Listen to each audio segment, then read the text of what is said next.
بسم الله الرحمن الرحيم ولقد جاءهم من الأنباء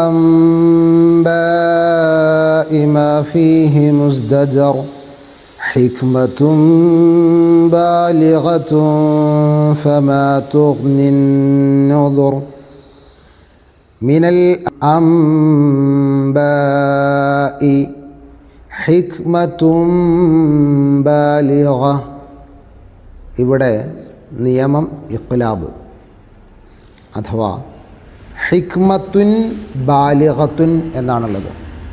ഹിക്മത്തുൻ നൂനാണ്, അൻബാഇ അവിടെയും നൂനാണ്. പക്ഷേ സാക്കിനായ നൂനിൻ്റെയോ തെൻവീനിൻ്റെയോ ശേഷം ബാ വന്നാൽ സാക്കിനായ നൂനിനെ മീമാക്കി മറിച്ച് മണിക്കണം. മീമാക്കി മറിക്കണം.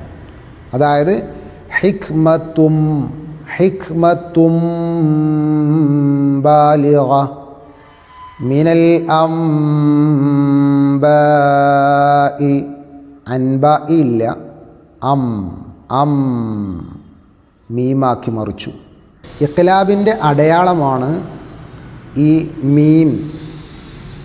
സാധാരണ ഞാൻ ക്ലാസ്സിൽ പറയാറുണ്ട്, രണ്ട് മീമുകളാണ് പരിശുദ്ധ ഖുർആനിൽ അടയാളങ്ങളായിട്ട് സൂചകങ്ങളായിട്ട് കാണാറുള്ളത്. ഒന്ന് കാലൊടിഞ്ഞ മീമ്, ഒന്ന് കാലൊടിയാത്ത മീമ്. സ്വാഭാവികമായിട്ടും കാലൊടിയാതെ മസിൽ നിവർത്തിപ്പിടിച്ച് നല്ല സ്റ്റേണായിട്ട് നിൽക്കുന്ന ആളെ കാണുമ്പോൾ നമ്മളൊന്ന് സ്റ്റോപ്പ് ചെയ്യുക, അയാളൊന്ന് ബഹുമാനിച്ച് പോവുക, ഇല്ലെങ്കിൽ കച്ചറയായിരിക്കും. ഉദാഹരണത്തിന് ഫതവല്ല അൻഹും യൗമ യദ്ഉ ദാഇ ഇലാ ശൈഇൻ നുക്ർ.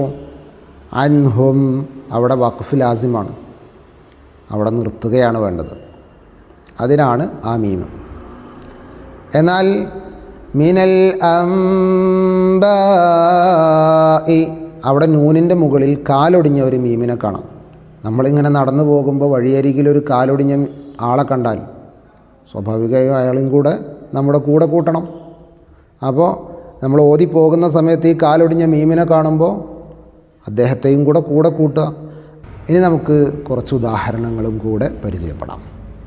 മിൻ ബഅദി മീസാഖിഹി അൻ ബയ്യിനഹ് ഫഇമ്മാ മന്നൻ ബഅദ് കുല്ലി നഫ്സിൻ ബിമാ